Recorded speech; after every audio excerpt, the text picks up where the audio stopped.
नमस्कार सभी भैया दीदी का स्वागत है सुमन प्रजापति अवधि लोकगीत के सोहर गीत है आज का।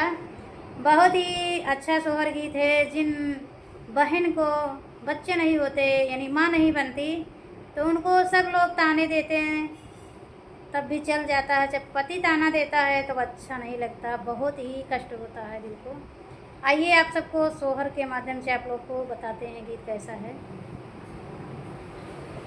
गोरहे में जागी तिरिया माता पिया से अरज करई हो पिया आजू जाया तू ही बजरिया गुन गुना लई के आया गुन गुना लई के आया हो ना। गोरहे में जगली तिरिया माता पिया से यार जगरई पिया से यार जगरई हो पिया आजू जात्या तू ही बाजरिया बाजरिया गुन गुना लइया गुन गुना लई आवो गुन गुना वा के सऊ के गुन गुना वा के सऊ हो। एतनी बचन सुनाई पिया माता जहर बोलिया बोलाई कठोर बोलिया बोलाई हो धाना नाही मोरे भैया बहिनिया नाही रे हो भतीजावा नाही रे मोरे भतीजावाई हो। दाना तू जाना मावा के बाजिन गुन गुनवा काऊ करबू गुन गुनवा काऊ खेलबियू गुन गुनवा काऊ ले हो।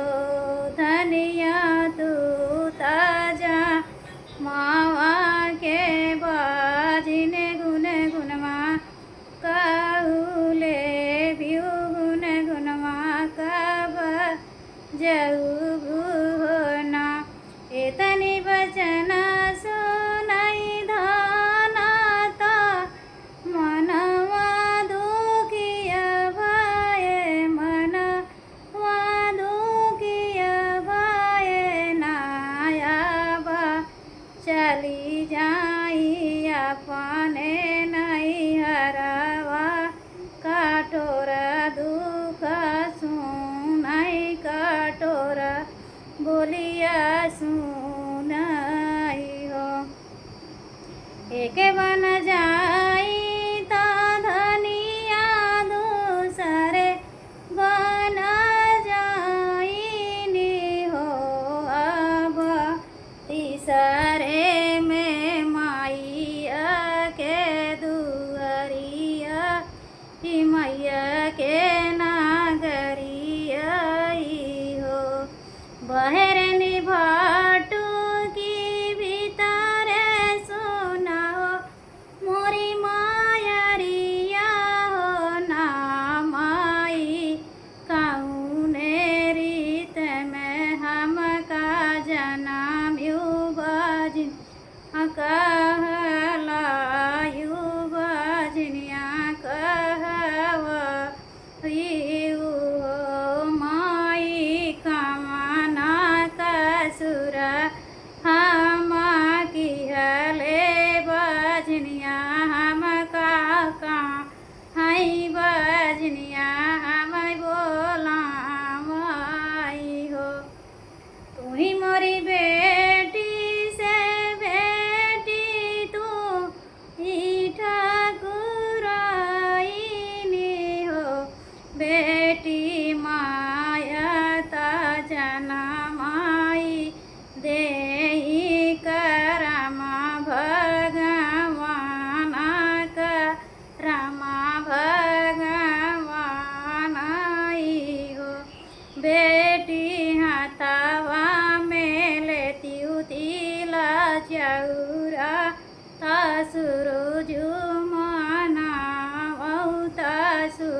वाजाना मालिए होरिला वाजाना मालिए नाया बाया ठाए के बीता तई महीना वनावाई छुअत जाना महीना वाई छुअत जाना माई हो हाकड़ौन हाकड़ौन ग्रह के नौआ बेगा हे चलाया बहु बेगा हे चला बहु नैया ले जा संदेशा पहुँचा होरिला हमारे भावा होरिला हमारे भावाई हो एक बनया वाला नौआ दूसरे बनाया वही तीसरे बना पहुँचाई हो या बातो रे भावा होरिला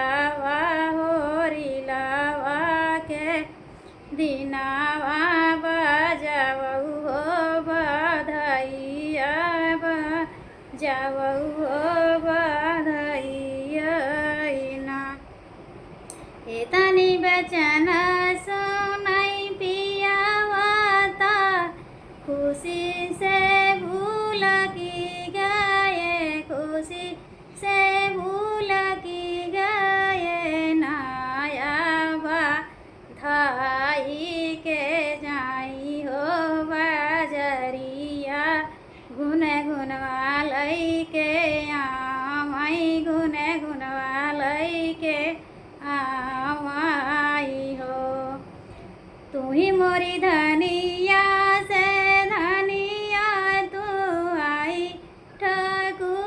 ठकुराईनी हो धनिया आवा तू अपनी मालिया गुन गुनवा लाइया गुन गुनवा तोरे सबू के गुन गुनवा लाइया हो तू ही मोरे पियावा से पियावा तू आई श्री साहेब हो पियावा पाटी गा करे जा बोलिया बोल्या बा जिनिया कही बोलाया बा जिनिया कही बोलाया हो ना पियवा नाही आऊ बाई तोरी महालिया बाजनिया कही बोलाया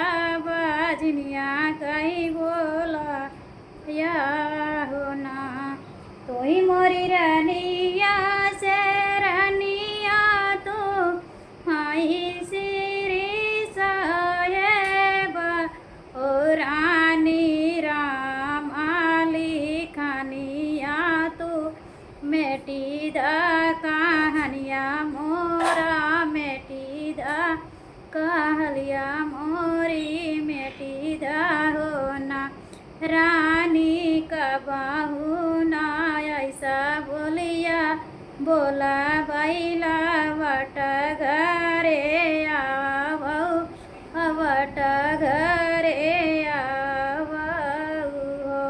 तो आप सबको ये गीत कैसा लगा? सोहर गीत बहुत लंबा हो गया। जय श्री कृष्णा, राधे राधे।